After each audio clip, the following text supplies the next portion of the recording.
There are over 7 billion people in this world. Every single individual is beautiful and unique in his or her own way. Now let's focus in on America. There are 318 million Americans, but did you know that 4.67 million of them have learning disabilities? According to the Learning Disabilities Association of America, a learning disability is a neurological condition that interferes with an individual's ability to store, process, or produce information. That's basically a fancy way of saying that a learning disability is a comprehension difference that makes some students learn differently than others. A student with a learning disability may struggle in reading, writing, math, speaking, or any combination. It may take a while to process information or to remember facts, but these students are just like everyone else. They just have another obstacle to overcome. Just because someone may struggle in school doesn't mean that they have a learning disability. Most learning disabilities are genetic and often found in families. There are many misconceptions when it comes to learning disabilities. A big one is the thought that learning disabilities correlate with IQ, but that's not true.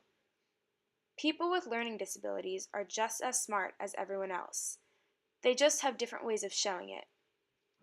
Notions like these lead to a societal stigma, and people form assumptions without knowing the facts. The public often misjudges students with learning disabilities as them being lazy, stupid, a disruption to the class, dangerous, or even blaming their handicap on how their parents raised them. With 84% of people seeing learning disabilities as a growing issue in the United States, according to the National Center for Learning Disabilities, it is clearly a problem that needs to be seriously addressed, rather than pushed off as something else. Learning disabilities are very popular. Did you know that 2.9 million school-age children are classified as having specific learning disabilities? Boys are more likely than girls to have learning disabilities. In fact, in 2013, 9% of boys and 6% of girls ages 3 through 17 had a learning disability. 35% of students diagnosed with having a learning disability drop out of high school, twice the rate of students without a disability. 50% of juvenile delinquents tested were found to have had undetected learning disabilities. 62% of learning disabled students were unemployed 1 year after graduation. There are so many different types of learning disabilities in this world, but today we're going to focus on 3: ADHD, dyslexia, and language processing disorder. But keep in mind, as Sheldon H. Horowitz, the director of LD Resources National Center for Learning Disabilities, said, "Learning disabilities are not a prescription for failure. With the right kind of instruction, guidance, and support, there are no limits to what individuals with learning disabilities can achieve."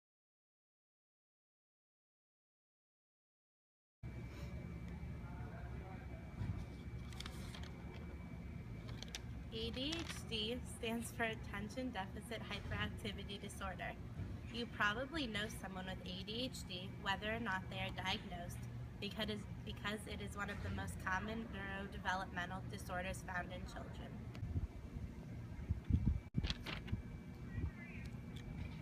Children and adults with ADHD often struggle on a daily basis to pay attention, have difficulties in controlling impulsive behaviors, and are usually very overactive.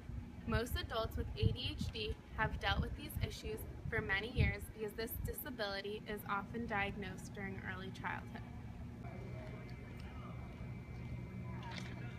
Common traits of a child with this disability are daydreaming a lot, misplacing items, squirminess, talking out of turn, making careless mistakes, and having difficulty getting along with others.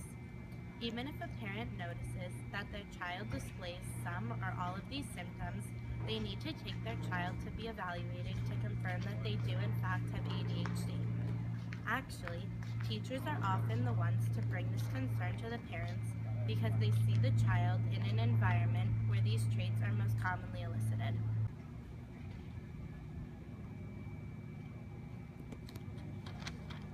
There are often debates about the use of medication to treat this learning disability. Despite this notion, it has been found that a combination of medicine and behavior therapy can help children alter their behavior and act in a more productive manner. When children have continuously monitored treatment plans with adults that help them to be successful, these children can learn how to live and excel with this learning disability.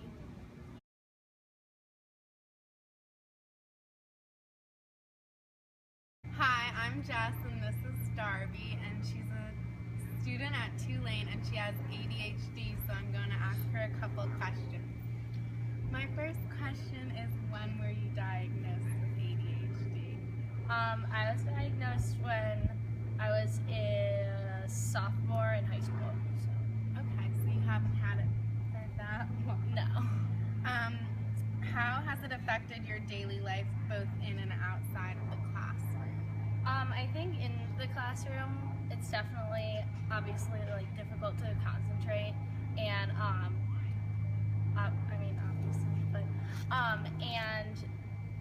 it's like harder for me to sit down and like focus. And then when I'm like trying to do schoolwork, it like takes me a really long time to like get everything situated and like my mind to like have like a one-track mind.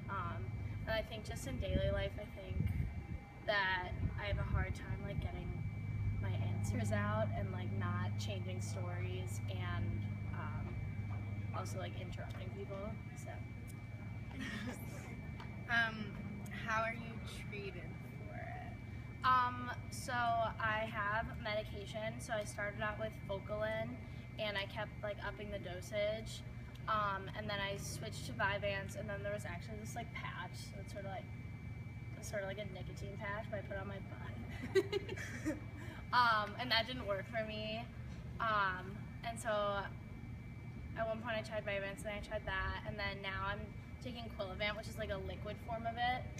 And so I just like do it myself with like a syringe, and then I like drink it essentially. Okay, that's interesting. Well, I guess since you were diagnosed your sophomore year, you didn't deal with it in elementary school, but was there any like special supports they had for you in high school? Well, in elementary school, I know that I can tell you like I always was like fidgeting, and they always be like, Darby, sit down, and stuff like that. And my mom would get really mad at me too. But some of my teachers just thought it was like, oh well, she's a child, so she's fidgety. And then my mom actually has ADHD, and so does my sister. Well, they're like diagnosed with it.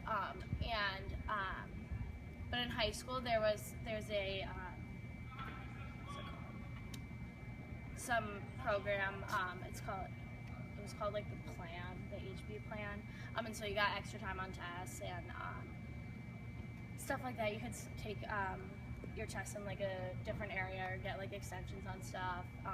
The only problem with that was that sometimes, even though people wouldn't be diagnosed, it would be like suspected. And so from my sophomore year, when I first got diagnosed and I was on the HB plan, I would take my exams in the library, and it would be nice because it was really quiet. There weren't a lot of people, and by my senior year, like half the school was in the library. So yeah. Okay, and then does Tulane acknowledge your learning disability, and do they have supports for you? Yeah, I take the Goldman Center for Disability. I go there, and so you just have to like fill stuff out with like notes from your doctor, of course. And so I get like time and a half so for tests. So I take my exams in there and like tests and stuff. And then you just have to get your professor to sign it, and it's nice because it's like really quiet, and they just give you a timer, and they're really nice about it. Okay. Well, thank you. I learned a lot, and I think it'll help everyone understand a little bit more about ADHD. Thanks. There has been controversy in the media about how ADHD is overdiagnosed and that medication is not always the best way to approach children misbehaving. In 2012, there was a sudden shortage of the drug Adderall, which was the most commonly used drug to treat this disability. Many professionals think that this shortage was due to the overdiagnosis of ADHD and overprescription of this drug. To contrast this, scientists have been studying what causes this learning disability, which includes brain injury, alcohol and tobacco use during pregnancy, premature birth or low birth rate, and environmental issues like lead exposure. These issues are clearly all developmental. Additionally, research has proved that this disability is not caused by the popular belief that parents give their kids too much sugar or allow them to watch too much television. ADHD is a common learning disability that, if treated successfully, can change the course of a child's life and allow them the opportunity to achieve greatness as typical children are able to.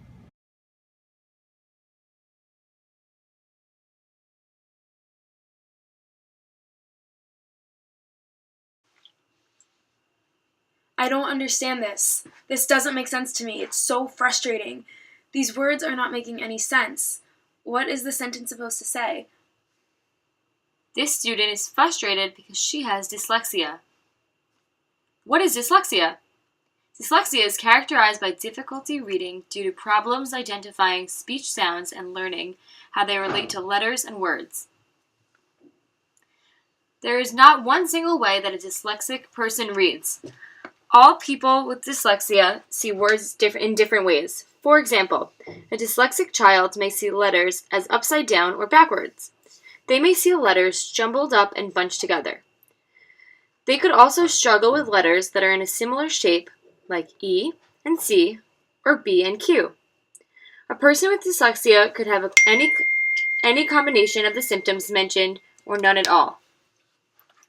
Brain structures for a person with dyslexia are slightly different than most people. This is because dyslexia is caused by inherited traits, and these traits affect how your brain works. With that being said, dyslexia is under the category of an inherited condition, and it often runs in families. Dyslexia makes reading, writing, and spelling extremely difficult. Imagine writing in a different language. The letters on the page don't seem to make sense, and everything is confusing. This can be what reading in a native language can appear like for a dyslexic child. It's a frustrating condition, but science has been able to figure out where it comes from. There is a gene on chromosome 6, which is the cause of dyslexia. This gene is dominant, meaning that it is highly heritable. Dyslexia is one of the most common learning disabilities, so it makes sense that it resides on a dominant gene. When researchers and scientists observe a dyslexic brain under an MRI, they see that parts of the brain do not light up. This proves that dyslexia is in fact a structural problem. Dyslexia is very common.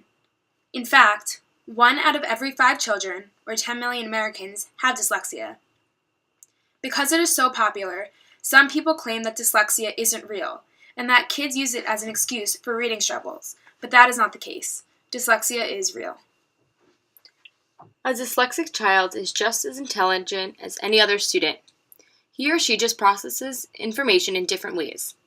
Many times, this learning disability can be undiagnosed for years and isn't recognized until adulthood. Students may put in hours of studying only to receive a poor grade, not because the information isn't understood, but because it couldn't be processed in the same way as others. The reading errors students with dyslexia make very specific types of errors. For example, they often struggle immensely with directions. Tasks that involve a series of steps are hard too, because memorization of sequences is difficult for many dyslexic children. Dyslexic children's minds work differently than others, so when they try to read, it can almost seem like the words are just out of reach. There is not one simple test what can diagnose dyslexia. However, there are signs that vary on age. 4th grade is a very important year. It's when kids transition from learning to read to reading to learn. This is the year when things get especially hard, and when signs of dyslexia stand out. Another sign of dyslexia is difficulty pronouncing words. For example, a child may read lawn lower instead of lawnmower. They also read at lower and slower levels than expected. It's hard to make the connections between letters and sounds, and small words often get mixed up. Also, fluency when reading does not come easily. An important thing to remember is that there is not one set diagnosis for someone with dyslexia. Dyslexic people view words on a page in all different ways. Dyslexia lasts for life, but it can be managed and it can be treated. Individuals with dyslexia often respond successfully to intervention, learning techniques, assistive technology, and extra testing time. It is possible to identify children with dyslexia and teach them how to read, but an important thing to remember is the earlier the better. If schools can provide programs for students with learning disabilities, children will learn how to cope with it at an early age. Dyslexia is lifelong, but through effective educational techniques, children can succeed.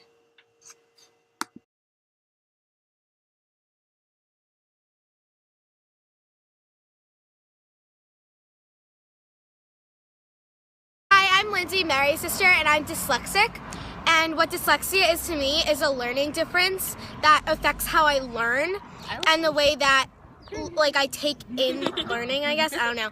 And sometimes it makes me feel frustrated and upset, but it doesn't define me as a person.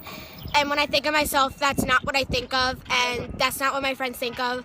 Even though maybe what my teachers think of, that's not who I am.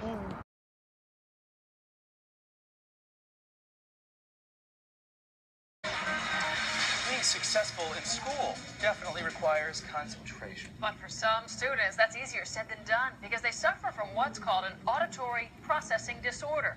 Health specialist Marilyn Mitzel shows us what it is and what can be done about it in Doc Talk.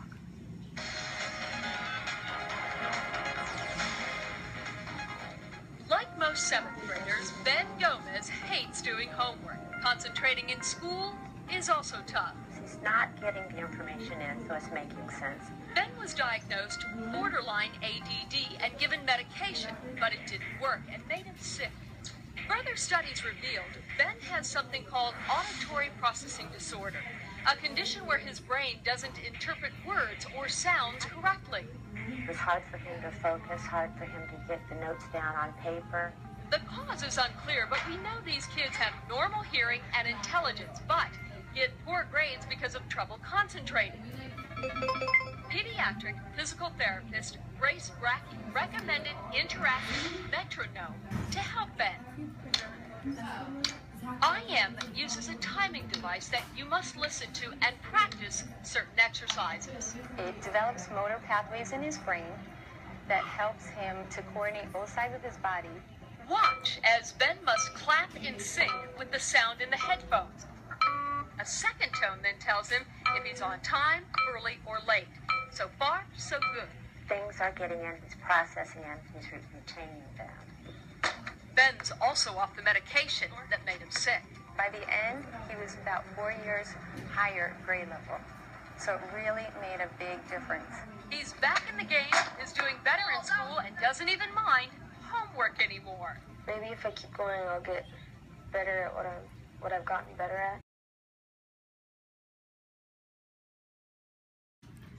Auditory processing disorder refers to how the central nervous system processes information.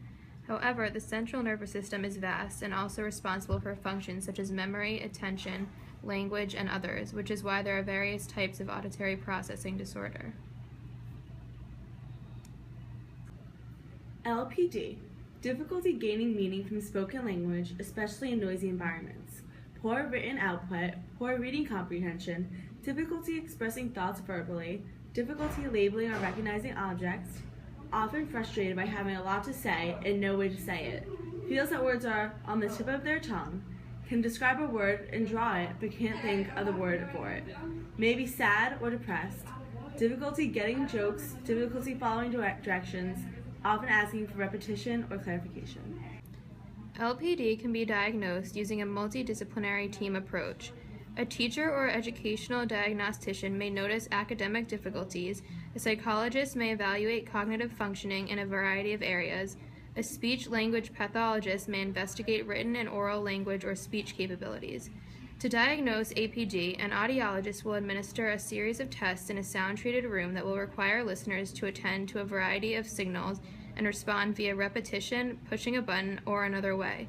Most tests require the child to be at least 7 or 8 years old because the variability in brain function is so marked in younger children that test interpretation may not be possible. How do we treat it? Just like any learning disability, it is important to diagnose LPD as soon as possible to avoid frustration, low academic achievement, sadness or depression, and other things. APD is a fairly new disorder in terms of research and identification. What are some educational strategies to cope with LPD in the classroom? You can speak slowly and clearly and use simple sentences to convey information. Refer to a speech pathologist, allow tape recorder for note-taking, write main concepts on the board, provide support people or a peer tutor, use visualization techniques to enhance listening and comprehension, use of graphic organizers or note-taking from lectures or books, use story starters for creative writing assignments, practice story mapping, draw out details with questions and visualization strategies. How common is LPD? Language processing disorder is a very specific type of auditory processing disorder, so there are not many statistics. However, auditory processing disorder affects about 5% of school-aged children. The more a child is immersed in music from an early age, the more effective and efficient their auditory processing is. In fact, most children who are musically inclined or at least exposed to music are the best readers. Additionally, the earlier you catch LPD, the better. You can identify which adults should be evaluated through their medical history and auditorial history. Almost anyone who is not doing well in communication, even though their audiogram suggests they should, or anyone who is not doing well with amplification, even though you have done all you can do to get a successful fit, should be considered APD.